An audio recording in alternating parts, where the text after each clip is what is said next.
Pride, tradition, excellence, they form a thread that winds through our classrooms, through the passion expressed by our faculty and staff, many of whom are Uniontown alumni, and through the actions of our performers and athletes both on stage and on the field. It resides in the generations of families who have studied within these walls and who work in our communities. It is the pride that we have in the place that we call home, whether it be our wild green mountains, sunny valley farms, or historic downtown and city streets. It is the traditions that we hold dear to us. It is the excellence that each of us strive for. It has been said that we are rarely proud when alone, and the city of Uniontown is not quick to let you forget that. Whether we hail from the mountain or the valley, the city is where we end up, because this is where all Uniontown students become Red Raiders. For the Gismondi family, home was Briar Avenue, a short walk over Redstone Creek and through Bailey Park, close enough to hear the drums and brass on Friday nights. All right, we're sitting here today on the front porch of your childhood home. Mrs. Gismondi, thank you for joining us today. Mr. Gismondi, thank you for joining us today. Sure thing. I'm just wondering today, what memories come to mind of your childhood in the neighborhood, the school? Say that I think it was a great neighborhood. Probably in this block, this side of the block alone, there were probably 25 children that were maybe just a 5-year age difference. There were a lot of us close together. The families were very close, cooperated with each other when there was a need for any particular reason. And the children played foursquare on the street, hide and seek, and regular childhood games at that time, which you wouldn't be able to relate to today, I'm sure. We sort of had a habit a lot of years. My brother Jim, my sister Janine, my younger sister Julie, there were 4 of us within 5.5 years, so we were all sort of compacted at school age years. So many times we would start school and we'd come down these steps and my mom or dad would take a photograph off of these steps, heading to school, be it elementary at Craig, junior high at BF, and there's always a lot of activity around the house, a lot of kids coming over, and certainly in the summertime or other weather, we hung out a lot here, and as my mom mentioned, there were a lot of kids immediately on the street, and back at that time, you spent a lot of time outside the house. There wasn't a whole lot to do inside the house when you only had 3 TV channels to select from. Mrs. Gismondi, can you tell us a little bit about your son John and his accomplishments?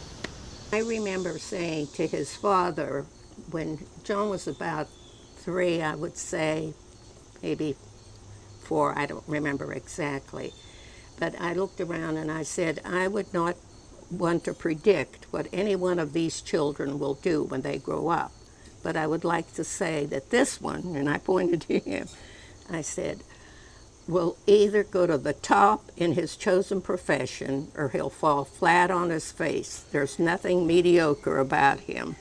I tell him the story that you always tell about me going down for the interview for my first job at the newspaper department to be a paper boy. You want me to tell? No, you can tell the story. I was 10 or 11. He said he wanted a job at the newspaper, and he told his father. I think he thought his father would have some influence because he worked at the newspaper at one time. And his father said, no, if you want a job, you have to go and do what you're supposed to do. So he said he was going for the interview, and I said, now, you have to be a certain age. And I said, you're not that yet, and I don't want you to not being truthful about what it is. So anyway, he went for the interview, came home, and he said that they would let him know whenever there was an opening or something like that. So, but anyway, before he went for this interview, I'm in one bedroom and he's in the other, and I could see him pull his hair and everything, and he put on a sports coat and everything. So he came in my room where I was, and he said, well, I'm leaving now. And I said, well, I wish you well, and remember you have to be truthful and all. And he said, well, I tell you, he said, you know what, he said, that job's in this pocket right here. So that was certainly a front porch memory.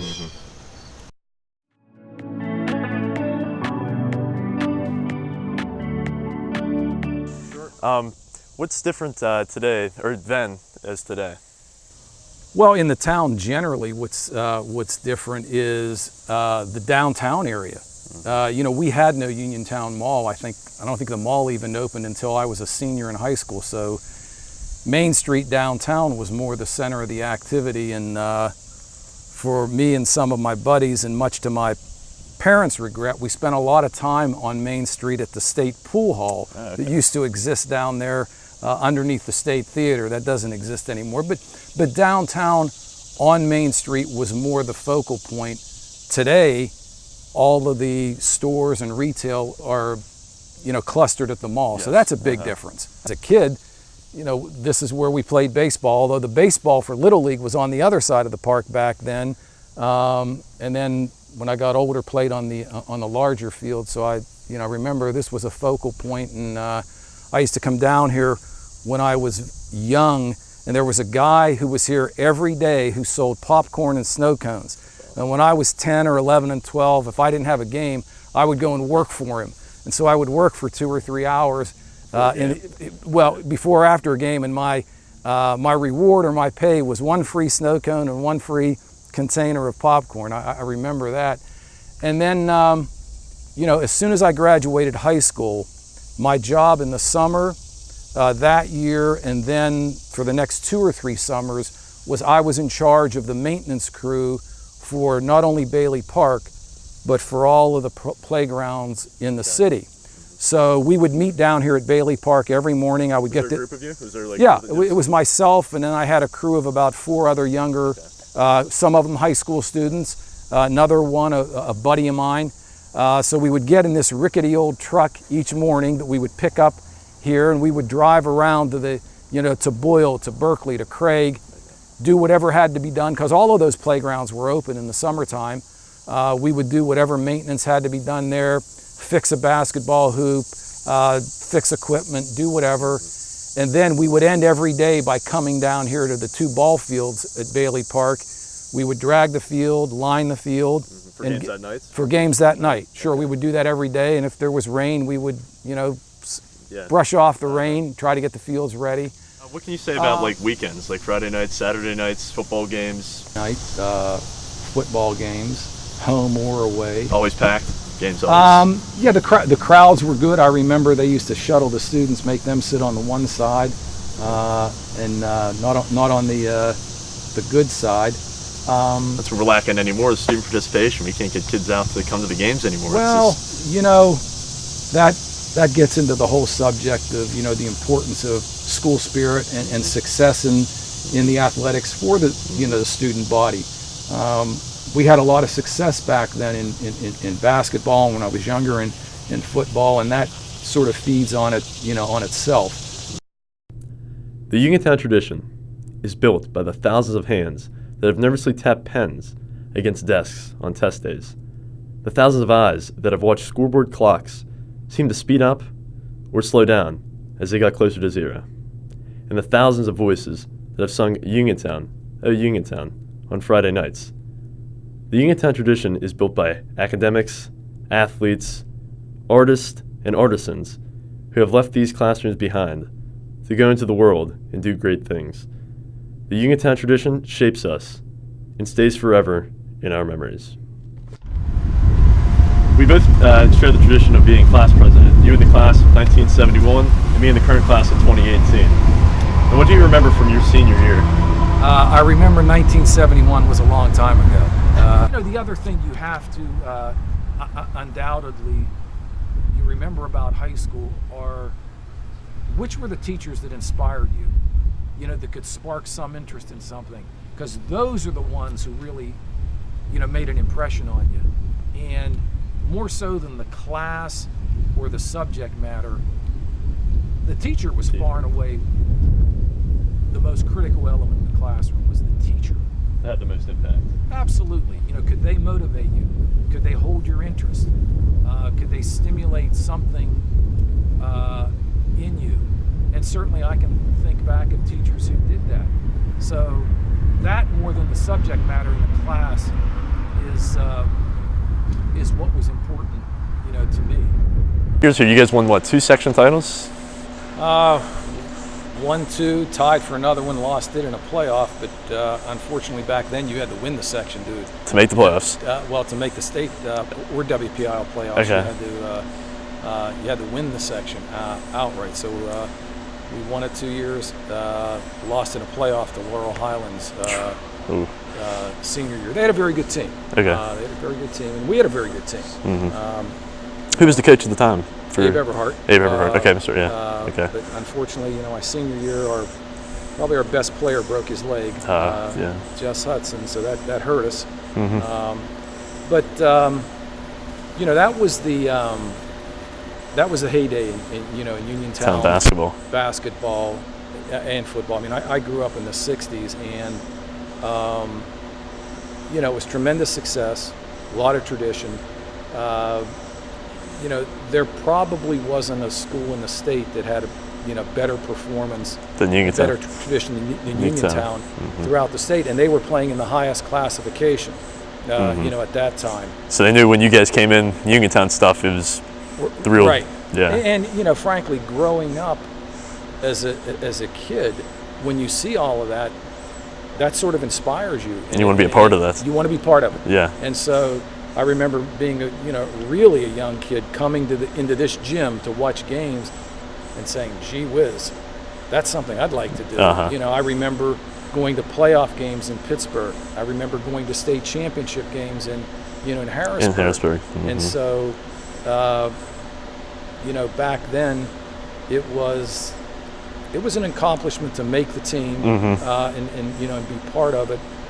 And it was something you really took pride in, to be a part of. Just the whole and I think the other thing was that the success on the court in basketball or in football, it buoys the whole student body. It lifts everybody up, because hey, it's my school against your school, and my school's better, and that translates over into just a general feeling, I think, among the town and the student body. And so if you can have success in the athletics, it gives the whole student body a sense of pride. And the community, it brings everybody together, it brings everybody out. Unquestionably. There's nothing like going to a high school basketball playoff game, and it's packed. It's packed. It's against another town, and your town's there. So back then there was a great deal of pride. There was a lot of success else in the state. So just to make the team was just... It was an accomplishment. Yeah, it was something that... Back then, usually only 7 juniors and 7 seniors or made the team. Like that.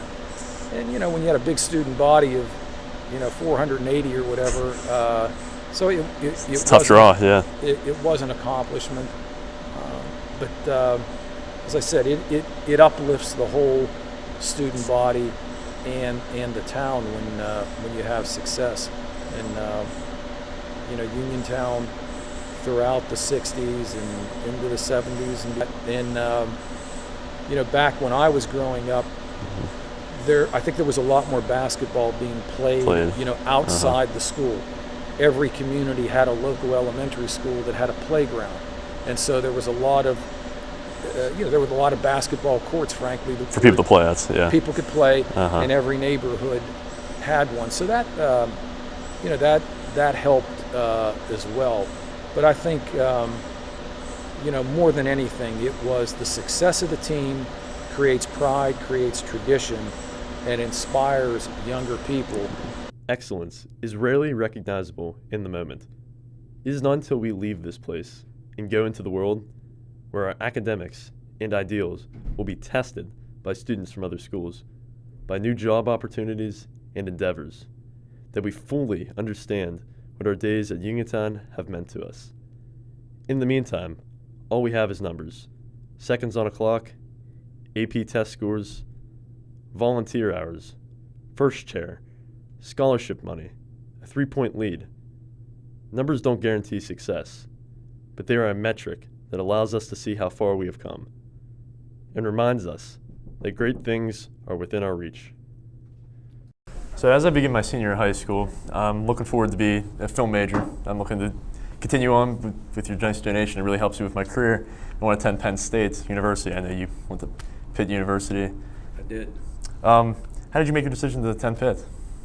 I can't say that I went through some real long process. To be honest with you, I was attracted to go to school in Pittsburgh. Mm-hmm. I wanted to go into a larger environment. So you had no thought of like law school as you attended Uniontown? There was no. That's a really good question, because I think about that now. That I have a vision that I was going to become a trial attorney when I was in high school, and I would say probably not. Mm-mm. I didn't consciously think about it, but now when I think back to some of the things that I was interested in, outside of school and sports, I can remember I was always sort of attracted to things that involve the law. How long after did you have your firm in Pittsburgh? How many years after graduation? I started my own firm about 7 years after I graduated law school. I was pretty young, but I felt I wanted to, do something new, start something on my own. Okay. And I did. And actually, when I originally started on my own and started the firm, I started it with a very good childhood friend of mine from Uniontown, Dave Margolis, who was also a lawyer. Okay. He and I had attended Pitt Law School together. He had come back to Uniontown to practice with his dad and his uncle.